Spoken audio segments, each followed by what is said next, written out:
Hello and welcome to a Candid Conversation. Joining us today as our guest is the Union Minister for Consumer Affairs, Food and Public Distribution, Mr. Ramvilas Paswan. Thank you sir for joining us. So मेरा पहला प्रश्न आपसे ये है कि आप हाल फिलहाल ही दौरे पे थे हरियाणा में, अभी जो बारिश के कारण फसल ख़राब हो चुकी है, आपने असेसमेंट किया है और आपने शायद रिपोर्ट भी जमा करने वाले या कर दिया है, तो उसमें आपने क्या क्या सजेशंस दिए हैं और किस तरह से इसको डील किया जाएगा? कल मैं और राज्य मंत्री कृषि बलियान जी दोनों आदमी हम लोग यहाँ से जो हरियाणा में लॉसेस हुए हैं प्रधानमंत्री के निर्देश पर स्थिति का जायजा करने के लिए पहुँचे थे। और सबसे पहले मुख्यमंत्री जी के साथ में हरियाणा के मुख्यमंत्री मनोहर लाल खट्टर जी और जो उनके मिनिस्टर्स थे खाद्य के, कृषि के और अधिकारी थे, उनके साथ में और 3-4 घंटा जो है हम लोगों ने डिस्कशंस किया। और उसमें राज्य सरकार के तरफ से 3-4 चीज़ें कही गई। पहली बात तो ये की गई कि जो कुल टोटल लॉस है वो 11 से लेकर के 22 मार्च तक जो है वो 1135 करोड़ का लॉस हुआ है, जिसमें अभी का लॉस शामिल नहीं है। फिर दूसरा उन्होंने कहा कि जो 0% से लेकर के और 50% तक लॉस जो होता है उसमें केंद्र सरकार कोई अभी तक जो है बोनस वगैरह नहीं देती है।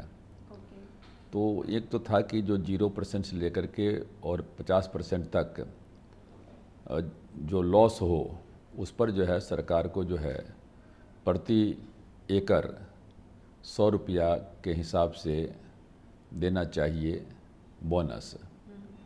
और दूसरा है कि जहाँ 100% लॉस हो वहाँ कम से कम 10,000 रुपया जो है प्रति एकड़ देना चाहिए। तो ये उनकी क्या कहते हैं कि मांग है। दूसरी उनकी मांग थी कि जो गेहूँ या अनाज ओलावृष्टि के कारण या और किसी कारण से जो है उनमें चमक चली गई है, तो जो हम लोग क्वालिटी ख़राब हो गई, क्वालिटी ख़राब कुछ हो गई है। क्वालिटी ख़राब नहीं, मतलब क्वालिटी ख़राब नहीं हुई लेकिन चमक ख़त्म हो गई है, कहीं कुछ टूट गया है, उसकी कम हो गई होगी। तो इसलिए उसको क्या कहते हैं कि रिलैक्सेशन उसमें दिया जाए। तो वो तो हमारे मिनिस्ट्री के अंतर्गत था, तो हमने कहा कि आप लोग रिपोर्ट बना करके दे दीजिए और जहाँ जहाँ से हम लोगों के पास में आ रहा है, जैसे अभी मध्य प्रदेश का हम लोगों ने किया, गुजरात का किया, वो रिलैक्सेशन हम क्या कहते हैं कि देंगे, not at the cost of consumers, कि कंज्यूमर को अनाज सही दुरुस्त मिले। थोड़ा बहुत मान लेते हैं कि अब रंग जो है चमकता वो नहीं हो तो अलग हो, लेकिन पौष्टिक चीज़ें सारी मौजूद रहनी चाहिए। तो ये बात तो सही है कि फसल तो बिल्कुल तबाह हो गया है। जहाँ जहाँ हम लोग गए, चाहे वो सरसों का हो चाहे गेहूं का हो, बिल्कुल 100% में 100% क्या कहते हैं कि बिल्कुल ध्वस्त हो गया। तो अब हम लोग रिपोर्ट जो है सो पेश कर देंगे, होम मिनिस्टर को दे देंगे, कॉपी प्राइम मिनिस्टर को भी कॉम्पेंसेशन मुआवजा कब तक अब उसमें हम लोग बैठक करेंगे, चूँकि हर अलग अलग स्टेट्स में मिनिस्टर्स जा रहे हैं, तो हमको लगता है कि सारे के सारे रिपोर्ट्स एक बार जब आ जाएंगे तो उस पैमाने पर जो है एक निर्णय लिया जाएगा, लेकिन जल्दी निर्णय लिया जाएगा। सर, इतना फसल जो ख़राब हुआ है उसका क्या असर कंज्यूमर पे पड़ेगा? क्या नहीं, उसका असर हमारे पास हमारे पास में फूड ग्रेन की कमी नहीं है। हमारे पास में चाहे धान हो, गेहूं हो या चावल हो, उसकी प्रचुर मात्रा है। अभी जो हमारा प्रोक्योरमेंट हो रहा है वो भी सही जा रहा है, इसलिए उसमें किसी प्रकार की कोई कमी नहीं है। यानी कि इन्फ्लेशन की बात नहीं उठती कि कहीं हमारे यहाँ तो उल्टा हो रहा है। हमारे यहाँ तो कहता है कि दाम बढ़ाइए। जो देख रहे हैं जो गन्ना किसान हैं वो बेचारे परेशान हैं, मिल मालिक परेशान है कि साहब चीनी का दाम इतना गिरा हुआ है, कि वो चाह रहे कि वो बढ़े, ऊपर बढ़े, और मिल मालिक कहता है कि हमको जो है फ़ायदा नहीं हो रहा है, इसके घाटा में जा रहे हैं, इसलिए हम किसान को पैसा नहीं दे पा रहे हैं। तो हमारे पास में निकल रहा है सर? नहीं, कुछ का कोई सॉल्यूशन तो इतना जो उन लोगों ने कहा था उसको तो हम लोगों ने करीब करीब मान लिया। मिल मालिक का जो डिमांड था कि एक्सपोर्ट इंसेंटिव्स दिया जाए वो हमने दे दिया रॉ शुगर के ऊपर में। उनका था इंपोर्ट ड्यूटी बढ़ाया जाए, तो 15% से बढ़ा करके 25% कर दिया। जो इथेनॉल का मामला था उसको भी हम लोगों ने 5% तो कंपलसरी और 10% तक हमने छूट दे दिया। उसके बाद जो है जो सॉफ्ट लोन का मामला था वो भी क्या कहते हैं कि कंटिन्यू करने का था, वो भी कंटिन्यू कर रहे हैं। तो इसलिए लेकिन मार्केट इतना गिरा हुआ है, बाहर का मार्केट भी ब्राज़ील वगैरह में जहाँ 84% क्या कहते हैं कि होता है गन्ना का पैदावार होता है, तो वहाँ भी हालत ख़राब है। तो इसलिए जो हम लोगों ने दिया है वो सफिशिएंट उनके नज़र से नहीं है, लेकिन हम लोग इससे ज़्यादा कुछ नहीं कर सकते हैं। सर, ये फूड ग्रेन मैनेजमेंट की जो बात होती है, कई बार हम देखते हैं कि मार्केट में ख़राब क्वालिटी का अनाज आता है, तो अब ऐसा कुछ आप करेंगे ताकि हमें ज़्यादा पुराना अनाज नहीं, ना मार्केट हम में? लोगों ने 2 चीज़ किया है। एक तो किया है कि अब कोई भी हमारे गोदाम में 1.5 साल से ज़्यादा का अनाज नहीं रहेगा, और जहाँ पाया जाएगा उस अधिकारी के खिलाफ में कड़ी कार्रवाई की जाएगी। तो ये मॉनिटरिंग कैसे होगी सर? मॉनिटरिंग हम लोग अब तो हम लोगों ने नया काफ़ी सिस्टम शुरू किया है, जैसे डिपो ऑनलाइन हम लोग करने जा रहे हैं, या एंड टू एंड क्या कहते हैं कंप्यूटराइजेशन करने जा रहे हैं। तो ये जो सारे नए टेक्नोलॉजी का हम लोग इस्तेमाल कर रहे हैं, जो हम लोगों का जो निगरानी है उसको मजबूत कर रहे हैं, चेकिंग की व्यवस्था क्या कहते हैं कि हम लोग कर रहे हैं। कभी कभी हम डायरेक्ट अपने पहुंच जाते हैं वहाँ बिना किसी को कहे हुए, सरप्राइज विजिट। अभी हम हाजीपुर में गए थे तो कभी सोचा भी नहीं था लोग कि ये छोटे से गोदाम में जो है क्या मिला सर आपको? कुछ नहीं, ठीक था वो, ठीक था ना, वो नया वो एक तो बोरा के देखने से पता चल जाता है कितना पुराना है। हाँ, वो तो एक तो जैसे हम लोग कभी कहते नहीं, लेकिन हम जब बोरा को देख लेते हैं तो उससे एक पता चल जाता है कि कितना पुराना है। बोरा के टाइटनेस से हम समझ जाते हैं कि इसमें क्या कहते हैं कि अनाज कम होगा कि ज़्यादा हो सकता है, सही हो सकता है। सर, राशन शॉप का हमेशा से ऐसा रहता है कि जो राशन में हमें चावल या जो भी अनाज मिलता है उसकी क्वालिटी अच्छी नहीं होती। हाँ, वो उसमें बहुत जगह शिकायत सही है। उसका कारण क्या होता है? कारण ये है कि हमारा जो FCI है वो अनाज खरीद करके हम अपने गोडाउन तक ले जाते हैं, FCI गोडाउन तक। FCI के गोडाउन से जब स्टेट गवर्नमेंट अपने पास में ले जाती है, चाहे अपने गोडाउन में ले जाए, चाहे फेयर प्राइस शॉप पर ले जाए, फेयर प्राइस शॉप कौन होगा? स्टेट गवर्नमेंट तय करती है। लाभार्थी कौन होगा, बेनिफिशरीज कौन होगा, वो स्टेट गवर्नमेंट तय करती है। तो ये सारा का सारा, हाँ, वहाँ से वो कैसे ले जाती है इसका आज तक हमारे पास में उस पर कोई मतलब आपके बोले मतलब आप लोग सही एलोकेट करते हैं, लेकिन स्टेट, हाँ, अब जिससे सपोज कर लीजिए कि हमारे हमारे जिसे मानते ट्रक है, अब ट्रक हमारे गोडाउन से निकला, FCI गोडाउन से, वो मार्केट में जा रहा है कि फेयर प्राइस उनके गोडाउन में जा रहा है, स्टेट के गोडाउन में, या कहाँ जा रहा है, इसका हमारे पास में कोई अभी क्या कहते हैं कि जानकारी नहीं रहती है। इसलिए हमने कहा कि डिपो ऑनलाइन हो जाएगा और एंड टू एंड कंप्यूटराइजेशन हो जाएगा, तब हम पता लगा सकते हैं कि ये जो ट्रक निकला है कि ट्रक कहाँ गया है, स्टेट गवर्नमेंट के गोडाउन में गया है कि कहाँ मार्केट में चला गया। तो इसीलिए हम लोग जो फूड सिक्योरिटी एक्ट है, उस फूड सिक्योरिटी एक्ट में साफ तौर से हमने कहा है कि ये सारे के सारे चीज़ जब जिस राज्य में हो जाएगा वहीं हम फूड सिक्योरिटी एक्ट लागू करेंगे। अभी जो 11 राज्यों में फूड सिक्योरिटी एक्ट लागू हुआ है उसमें कहीं ये 100% क्या कहते हैं कि उसमें जो शर्त है वो पूरा नहीं है। अच्छा, तो आप और स्टेट्स में भी लागू करने की कोशिश नहीं, सब हम तो सब स्टेट में करेंगे।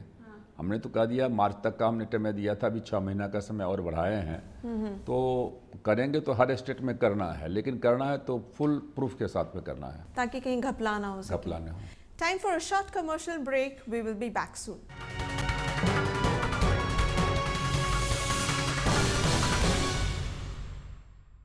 Welcome back.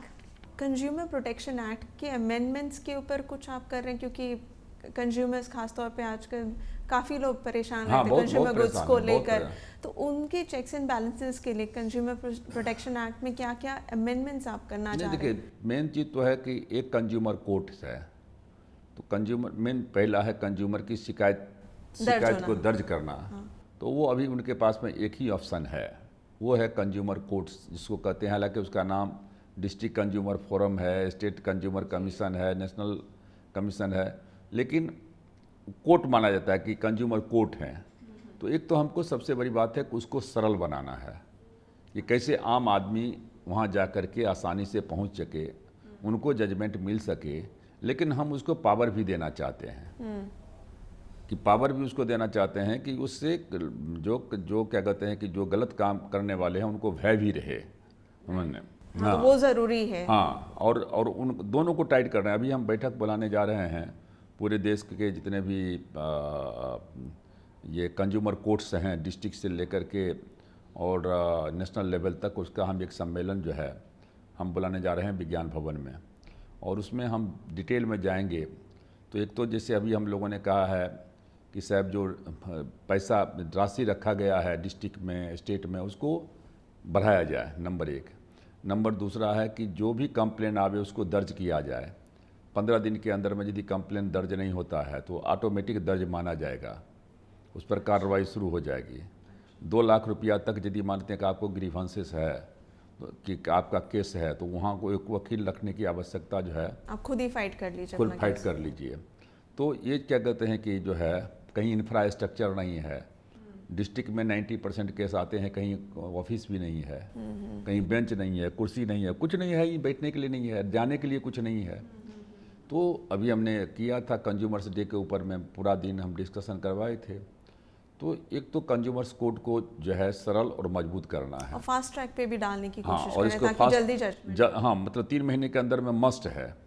और उसमें एक आप बात और भी हम करें, कंज्यूमर के पक्ष में यदि लोअर कोर्ट से फैसला हो जाता है डिस्ट्रिक्ट लेवल से, तो एक ही चांस मिलेगा उनको विरोधी को अपर में जाने का। अच्छा, है ना, हाई ताकि ज़्यादा समय भी ना बर्बाद हो। हाँ, लेकिन यदि कंज्यूमर निचले के कोर्ट ने कंज्यूमर के पक्ष में फैसला दिया या दूसरे पार्टी के पक्ष में फैसला दिया और ऊपर के कोर्ट ने फिर दूसरा फैसला दिया, तब उस हालत में जा सकते हैं। लेकिन दोनों में एक ही फैसला रहेगा, किसी के पक्ष में, कंज्यूमर के पक्ष में तो नहीं जा सकते हैं। फिर इसके अलावा एक हमारे पास में है कि जैसे इंडिविजुअल का जब मामला आता है तो कंज्यूमर कोर्ट में जाता है, लेकिन सपोज कह लीजिए कि यदि मानते हैं क्लास थक में मामला आता है, थक का मामला है कि जिससे मानते हैं का पानी है, पानी का बोतल है, तो पानी का बोतल यदि मानते हैं वो जहरीला निकलता है या ख़राब पानी है, क्वालिटी ख़राब है, तो सिर्फ उसी कंज्यूमर को उससे घाटा नहीं हुआ है, बल्कि जितने कंज्यूमर्स हैं सबको घाटा हुआ है। या यदि आप कार चलाती हैं, कार का इंजन खराब है तो फिर यानी वो प्रोडक्ट ही पूरा खराब है, तो उस पूरे प्रोडक्ट को लौटाने का उसको अधिकार रहेगा। तो उसके लिए हम लोग अथॉरिटी को सोच रहे हैं कि अथॉरिटी का निर्माण क्या कहते हैं किया जाए, ताकि और वो पूरी कंपनी पर ही चेक हो कि हाँ, कि वो उसको जा करके जो भी शिकायत हो जा करके रैंडम चेकिंग कर सकता है, सजा भी सुना सकता है। समझने गए फूड एडल्ट्रेशन है तो उसमें आजीवन कारावास का भी सजा हो सकता है। तो इस तरह करके जिससे कि वो थौक में क्या कहते हैं करें। एक और भी जैसे चीज़ है कि मानते हैं कि आप जा रहे हैं, प्लेन से जा रहे हैं, अब प्लेन एकाएक क्या कहते हैं कैंसिल हो गया या 4 घंटा डिले हो गया, तो ये नहीं है कि सिर्फ आपको जो है वो उसका पैसा रिटर्न होगा, बल्कि आप किस काम से जा रहे थे, उसमें आपको कितना घाटा हुआ है, वो भी आप कंसिडर करेंगे। वो भी कंसिडर करेगा। तो सर उसके लिए तो बहुत सारे चेक्स होंगे। हाँ, नहीं, वो करना पड़ेगा। अब जब कंज्यूमर्स के राइट्स की बात आप कर रहे हैं, जी जी जी, तो कंज्यूमर तो देश के 125 करोड़ की आबादी है, सारे के सारे कंज्यूमर्स हैं, राष्ट्रपति से लेकर के प्रधानमंत्री से लेकर के हम सब कंज्यूमर्स हैं।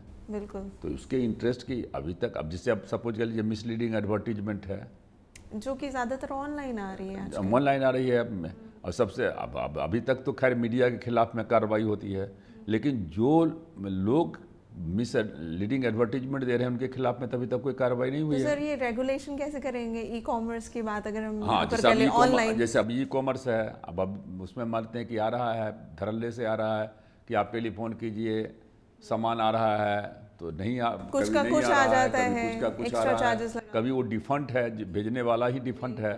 तो ये सारे के सारे, तो उसको हम इसलिए हम चाहते हैं कि एक पावरफुल अथॉरिटी बने जो इन सारी चीज़ों को क्या कहते हैं कि e commerce as well as consumer से सबको देखने का काम करे। लेकिन जैसा कि हमने आपको कहा कि मतलब इसके लिए पूरा इंफ्रास्ट्रक्चर की आवश्यकता है। सर अभी हम अपनी प्रोडक्ट की बात करें, जैसे प्राइम मिनिस्टर साहब ने भी कहा कि मेक इन इंडिया, तो कई बार होता है ना, हम लोग अभी भी हमारी फैसिनेशन है फॉरेन इम्पोर्टेड सामान के लिए, तो यहाँ पर बना सामान ही माने अट्रैक्ट करे कंज्यूमर्स को, इसके लिए क्वालिटी बहुत ज़रूरी है। तो उसके लिए आप कुछ कर रहे हैं? उसके लिए हमारे पास में BIS है ना, ब्यूरो ऑफ इंडियन स्टैंडर्ड है। तो उस ब्यूरो ऑफ इंडियन स्टैंडर्ड को हम मजबूत करना चाहते हैं। अभी भी हमारे पास में जो है करीब जो है 19,000 क्या कहते हैं कि सामान हैं जिनका हमको स्टैंडर्ड बना हुआ है। लेकिन क्या है कि हम कंपलसरी नहीं कर सकते हैं किसी को कि आपको BIS ISI, जैसे ISI क्या है, जो बोतल बंद बोतल है पानी है उसमें तो कंपलसरी है, लेकिन सब जगह हम कंपलसरी नहीं कर सकते हैं। इसलिए कि आपको भी छूट है कि आप, कोई ज़रूरी नहीं है कि आप BIS का ही स्टाम्प लगाइए लेकिन क्वालिटी के ऊपर में ध्यान देने की आवश्यकता है।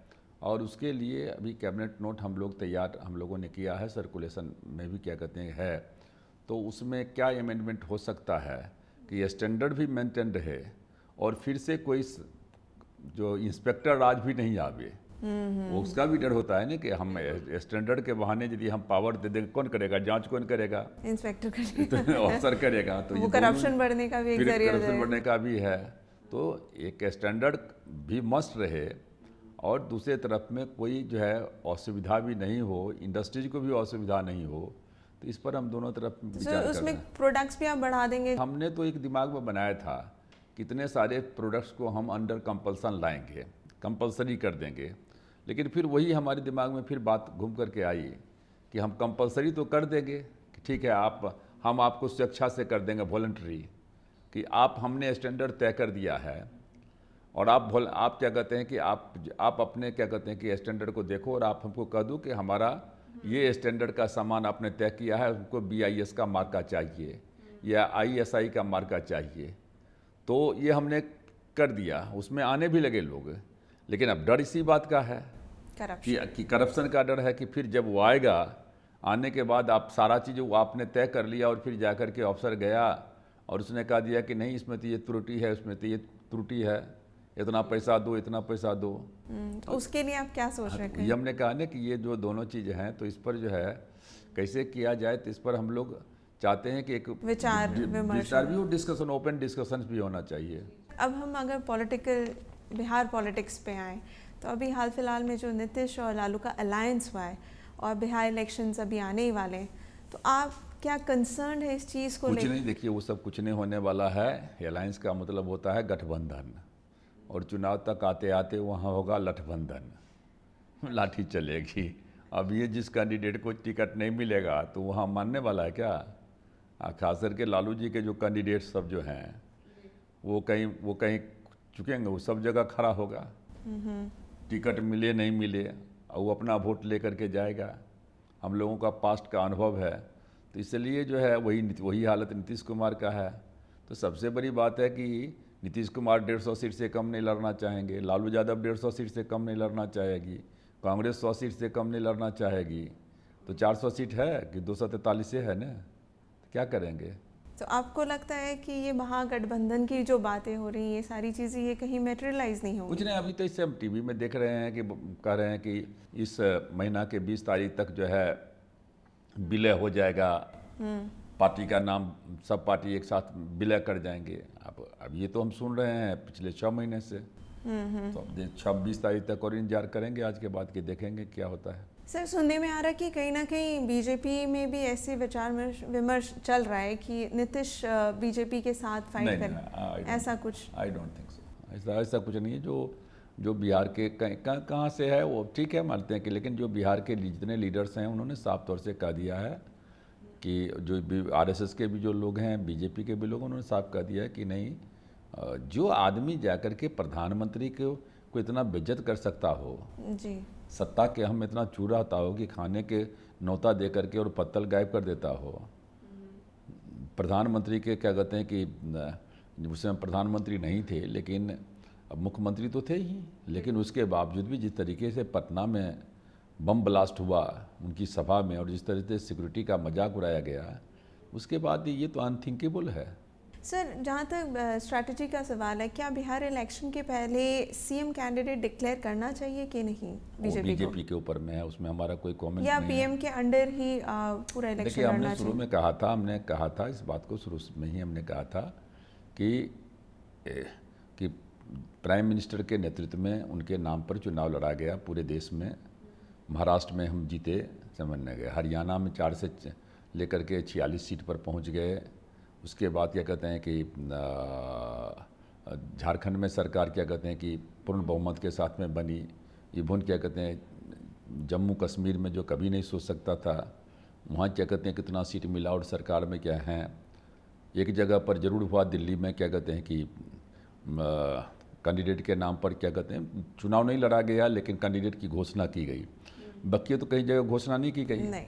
तो जो पास्ट का अनुभव है वहाँ ये दिखलाता है कि जहाँ कैंडिडेट की घोषणा नहीं हुई और नरेंद्र मोदी जी के नाम पर चुनाव लड़ा गया, तो वहाँ का रिजल्ट जो है कहते हैं शानदार रहा है। तो उस परिस्थिति में हमने शुरू में जरूर कहा था कि मोदी जी का करिश्मा आज भी कायम है। कुछ लोग यदि कहते हैं कि नरेंद्र मोदी जी क्या कहते हैं कि दिल्ली का चुनाव लेकर के, तो वो गलतफहमी में है। आज देश विदेश में भारत का शान जो है बढ़ा है, देश का मस्तक ऊंचा हुआ है।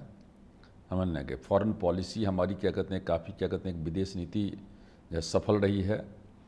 और जो हमने वादा किया था करप्शन का, भ्रष्टाचार का खिलाफ में, महंगाई के खिलाफ में, वो दोनों जगह पर हम चल के बिल्कुल क्या कहते हैं कोई उंगली नहीं उठा सकता है। और ये सारा का सारा जो करिश्मा है वो प्रधानमंत्री का करिश्मा है। तो इसलिए तो हमारी समझ से तो हमने कहा था, लेकिन हम एलाइज पार्टी हैं, भारतीय जनता पार्टी के एलाइज पार्टी हैं।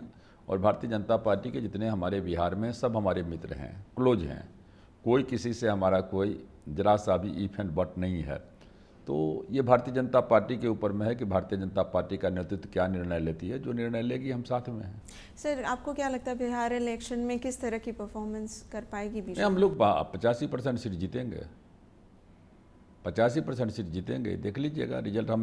हम जब गए थे भाजपा के साथ में अलायंस हुआ था और हमने बिहार में कहा था कि 30+ लाएंगे, तो उस समय हम लोग कहते थे कि कहीं उल्टा तो आप नहीं कर रहे हैं कि 30+ उधर आएगा, 9+ आपका आएगा, 9 आपका आएगा जी। तो हमारा कॉन्फिडेंट है। पूरे के पूरे जो वोट हैं, जो लोक जनशक्ति पार्टी का वोट है, वो तो 100% ट्रांसफरेबल है, उसमें तो कहीं कुछ है नहीं। जो आप तो जो का अब दिक्कत बात है कि नीतीश कुमार लड़ते रहे जंगल राज के खिलाफ में, लालू यादव के खिलाफ में, और आज क्या कहते हैं कि चले गए उसी के क्या कहते हैं गोद में, लालू यादव उसको गाली देते रहे। तो कहाँ ये सब चलने वाला है? तो सबको मालूम है कि सत्ता के लिए सिर्फ एक साथ जुड़ रहे हैं, तो उससे क्या फ़र्क पड़ता है। सर, आखिरी सवाल, आपके बेटे भी अब पूरी तरह पॉलिटिक्स में आ गए, वो आपको एडवाइस भी करते रहे, आपने क्या फ्यूचर में सोचा है उनके बारे में? नहीं, कुछ नहीं। हमारा हमने चिराग के फ्यूचर के संबंध में हमने कभी सोचा ही नहीं। वो अपना फ्यूचर अपने तय करता है। फिल्म में गया हमने कभी नहीं सोचा ना, हमसे खाली मालूम हुआ तो हमने कहा कि जो चिराग के मन में हो वो क्या कहते हैं करे। पॉलिटिक्स में क्या कहते हैं कि आना हुआ तो उसका अपना डिसीजन था। चुनाव कहाँ से लड़े वो भी उसका डिसीजन था, चूँकि सबसे हम तो दूसरी जगह सोच रहे थे। हम तो ऐसे जगह सोच रहे थे, गोपालगंज वगैरह था जहाँ 5 लाख वोट से जीत जाता, समझने गए। उसने कहा कि नहीं, सबसे पिछड़ा इलाका जमुई है, बैकवर्ड स्टेट है, नक्सलाइट प्रभावित है, और हम जाएंगे। और चुनाव के जीतने के पहले ही कहा था लोगों से कि आप हमको जिताइए, हम प्रत्येक शनिवार रविवार को यहीं रहेंगे, समझने गए, और पार्लियामेंट भी एक दिन मिस नहीं करेंगे, और कर रहा है।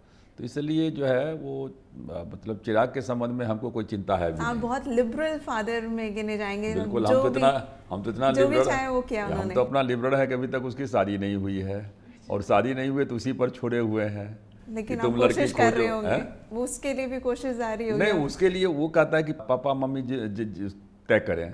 अच्छा, वो आप पे छोड़ा हाँ, और उन्होंने। हम उस पर छोड़े हुए हैं। अच्छा, अब वैसे आपको वेरी इंटरेस्टिंग कि फादर एंड सन का जो रिलेशन है पॉलिटिक्स में अलग है और पर्सनल लाइफ में अलग है। बिल्कुल अलग है। देखिए, हमारे पास में हमारा जो अपना जो पारिवारिक संबंध जो है, हम समझने के हमने कहा ना कि हम लोग इतना ने उतार चढ़ाव राजनीति में देखे हैं कि हम अपने बच्चों के ऊपर में कभी कोई चीज़ थोपना नहीं चाहते हैं। अभी भी आप पॉलिटिकल एडवाइसेस लेते रहते हैं, जैसे लोकसभा इलेक्शन के टाइम में काफ़ी उनका। हाँ बिल्कुल, हाँ, हम लोग बैठ के बात करते हैं इस मामले में। जो है जो पार्टी का संगठन का मामला, चूँकि अभी तो पूरे संगठन को ही देख रहे हैं, हम तो सरकार में हैं, तो संगठन के काम को देखना, फिर बिहार को पूरा का चुनाव आने वाला है, तो महीना में 20 दिन 25 दिन तो बिहार में ही जो है वो वहीं रहना, वहीं खाना, वहीं अपना जो है सो तो करना, तो बिल्कुल पूरा। और क्रेज भी है, चूँकि फिल्म में भी रह चुका है, पर्सनालिटी भी अभी आप ही लोगों ने अभी दिखलाया कि वो हैंडसम पर्सनालिटीज में 10 को का चुनाव सबसे नंबर 1 दिया। तो उसको ये भी नहीं है कि उसके नाम पर कहीं भीड़ जुटने में दिक्कत होती है। बढ़िया स्पीकर है, हिंदी अंग्रेजी सब पर कमांड है, इसलिए और हमको क्या चाहिए, इससे ज़्यादा खुशी की बात बाप माँ को क्या हो सकती है। बिल्कुल। Thank you so much for talking to us sir.